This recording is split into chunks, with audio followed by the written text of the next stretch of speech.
మీనరాశి వారు ఈ వారంలో తాము చేపట్టిన పనులన్నీ కూడా సకాలంలో పూర్తి చేసుకుంటూ ఉంటారు. ఆత్మీయులను కలుసుకుంటారు.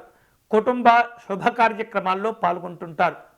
ఆస్తి వివాదాలు పెరగకుండా, ఒప్పందాలు నిర్లక్ష్యం కాకుండా ఎప్పటికప్పుడు మీరు జాగ్రత్తలు తీసుకుంటూ ఉండాలి.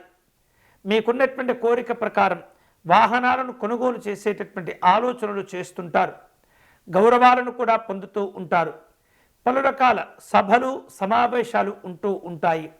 రాజకీయపరమైనటువంటి కార్యక్రమాల్లో మీరు ఏమాత్రం కూడా అనవసరంగా స్పందించకూడదు, విమర్శలు చేయకూడదు. అవకాశాలను జాగ్రత్తగా సద్వినియోగం చేసుకునే ప్రయత్నం చేస్తూ ఉండాలి. స్నేహితులను బంధువులను కలుసుకుంటారు. వినోదపరమైనటువంటి కార్యక్రమాల్లో పాల్గొంటారు.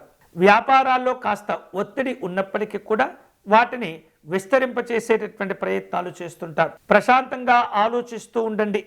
మానసికంగా ధ్యానం చేస్తూ ఉండాలి.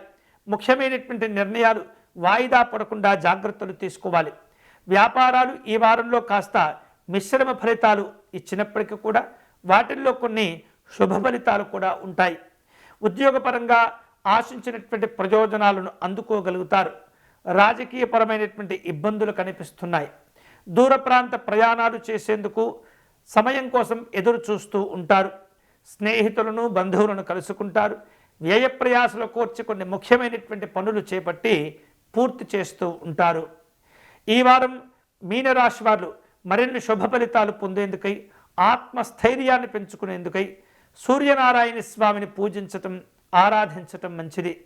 వీలైతే కనుక ప్రతిరోజు కూడా సూర్యనారాయణ స్వామి దండకమును పారాయణం చేయటం, మందార పుష్పాలతో అర్చన నిర్వహించటం మంచిది.